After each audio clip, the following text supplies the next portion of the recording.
Every wisdom tradition asks who we are and what the world is. But Vedanta goes further, revealing what lies at the heart of both. Today we'll explore the sacred texts that form the foundation of the Bhakti Yoga tradition, which is deeply rooted in Vedanta.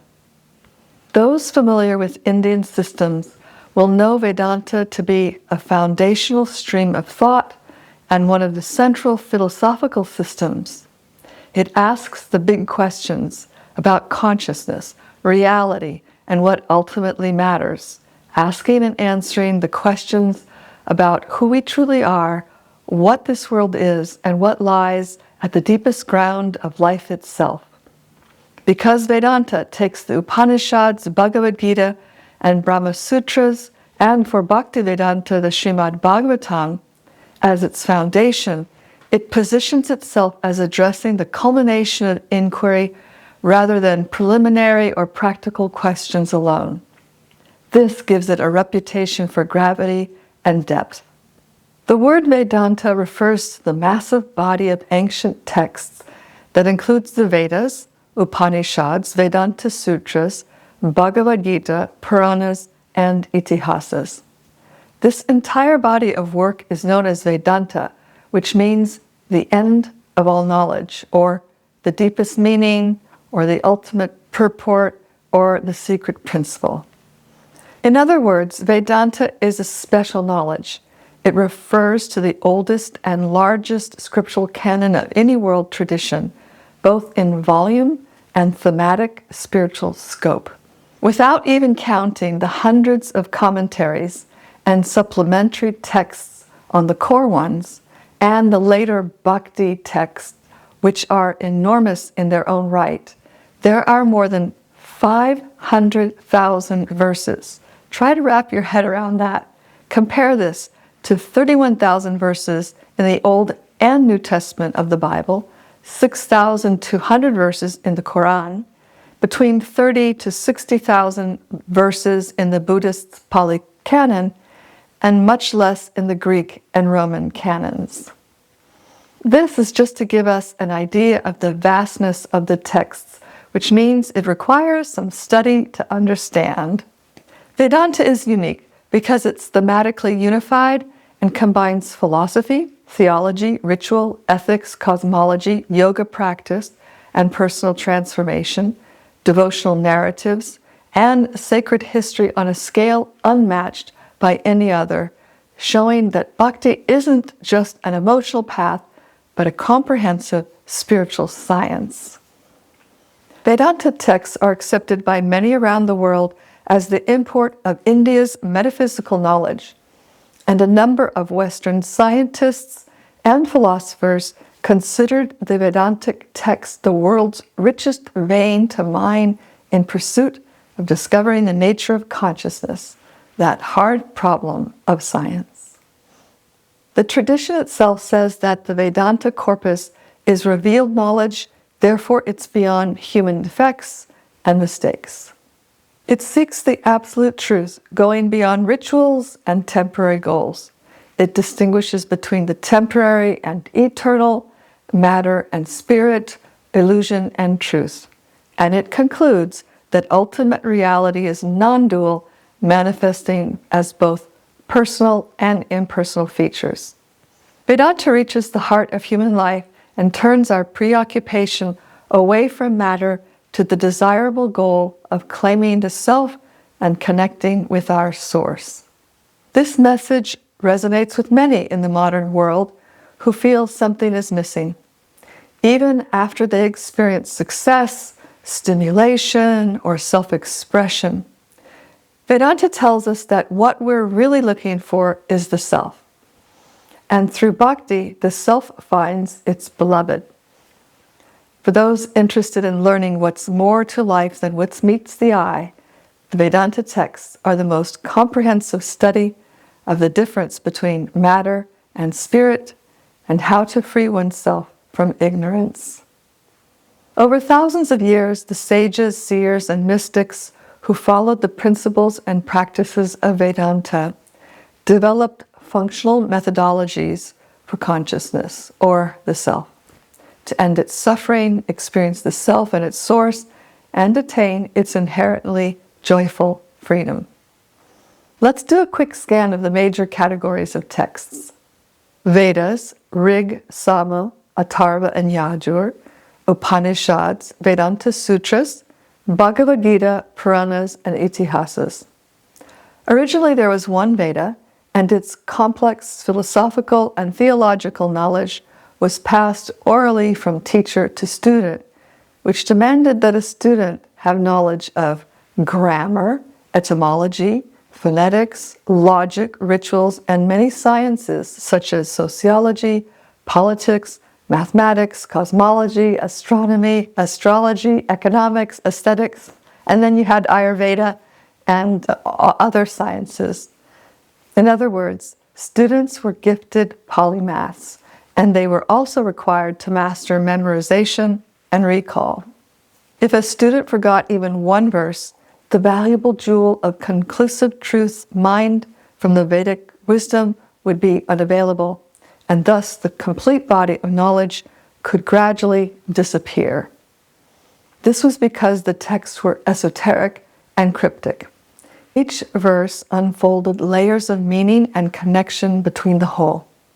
And as the cosmic time cycles progressed toward the current Kali Yuga, Vyas, a scholar, sage, and teacher, noticed that his students' capacity for remembering was gradually decreasing, and feeling for the suffering inherent in the human condition and concerned with the potential loss of knowledge required for self-realization, Vyas decided to preserve the knowledge in writing. He began his literary work of compiling and editing. First, he divided the Veda into 4 parts, namely Rig Veda, Yajur Veda, Sama Veda, and Atharva Veda. Vyas then assigned each Veda to a qualified teacher for preservation and dissemination. Each of these Vedas are composed of 4 parts, known as Samhitas, Brahmanas, Aranyakas, and Upanishads. Now, I won't go into detail into all those parts here, as that would really increase the length of this podcast. But what is of interest is the Upanishads. The Upanishads, the last books in the list, are the philosophical culmination of all the Vedas. What is important in the Vedas is in the Upanishads. They're referred to as the texts which destroy the cycle of birth and death, or that within which ultimate liberation lies. They form the final portion of Vedic texts and focus on the eternal soul or Atma, the supreme reality referred to as Brahman, and liberation. There are over 200 known Upanishads, and 100 are primary. They abound in symbolism, metaphors, technical terminology, and obscure passages that can only be correctly apprehended when learned from someone who belongs to the tradition behind those texts and who is thoroughly conversant with the intricacies handed down through that tradition. In order to clarify the difficult concepts and unpack the Upanishads' terse codes, Vyas authored a commentary on them called Vedanta Sutras, which is also known as the Brahma Sutras. The concise aphorisms of these sutras systematically interpret the Upanishads. They resolve apparent contradictions and, in general, try to make knowledge of the Upanishads more accessible. Ultimately, since the Upanishads are the essence of the Vedas, and the Vedanta Sutras clarify the difficult-to-understand Upanishads, then the sutras form the core of Vedanta philosophy and serve as the basis for various schools, including Bhakti Vedanta. Now, the Bhagavad Gita takes its revered place among these 2 important texts. In fact, the Upanishads, the Vedanta Sutras, and the Bhagavad Gita form what is known as the threefold foundation of Vedanta philosophy, called the Prasthana Trayi. All schools of Vedanta base their teachings on these 3 texts, and further, to be considered an authorized line, it must have a commentary on these 3 texts. Now, Vyas wrote more texts which round out this body of knowledge. After Vedanta Sutra, he wrote the Puranas.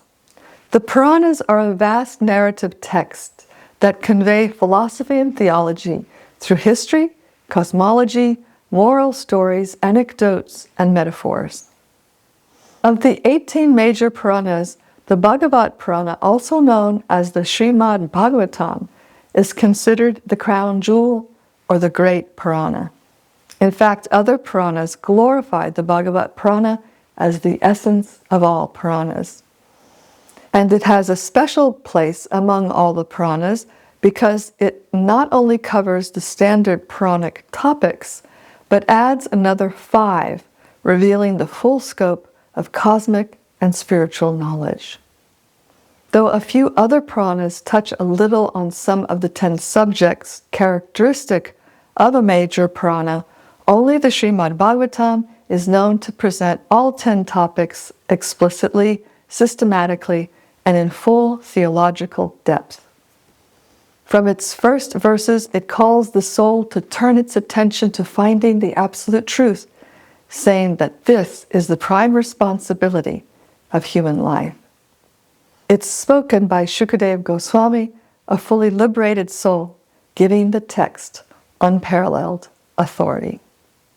Also, the Bhagavat is Vyasa's magnum opus, his final work, and he compiled it in a state of samadhi, or advanced spiritual realization. Further, as the Bhagavat is Vyasa's own commentary on his Vedanta Sutras, it's considered the ultimate authority on the entire corpus of Vedanta. Srimad Bhagavatam is most esteemed in the Bhakti tradition for its focus on Bhagavan's divine Leela, or joyful but meaningful play, and the supremacy of Bhakti. The Bhagavad Gita and the Srimad Bhagavatam are studied, loved, and lived by Bhakti practitioners today. Vyasa also wrote the Itihasas, which are India's great 2 epics, the Mahabharata and the Ramayana. Their stories aren't myths, but historical accounts filled with drama, dharma, and devotion meant to convey eternal truths. The word itihasa means thus it happened. Unlike modern secular history, an itihasa conveys moral, philosophical, and devotional teachings through the lives and divine and heroic figures. Mahabharata is the second largest poem ever written, 10 times the length of Homer's The Iliad and the Odyssey combined. At the climax of the romantic socio-political drama of the Mahabharata, Vyasa nestled the Bhagavad Gita, a synthesis of the Upanishadic philosophical and theological thought, which is the sacred conversation between Krishna and his friend Arjuna. The Ramayana narrates the life of Lord Ram, the ideal king and incarnation of the Supreme, and his victory over Ravana, the personification of demoniac temperament. Though the Ramayana is often seen as a tale of heroism, exile, and battle, its deeper teaching is about selfless devotion in bhakti, which is seen most vividly in the example of Lakshman's service, Bharat's renunciation, Sita's chastity, Hanuman's unwavering loyalty. These characters are Ram's brothers, wife, servant, respectively, model various moods of devotion toward the Supreme.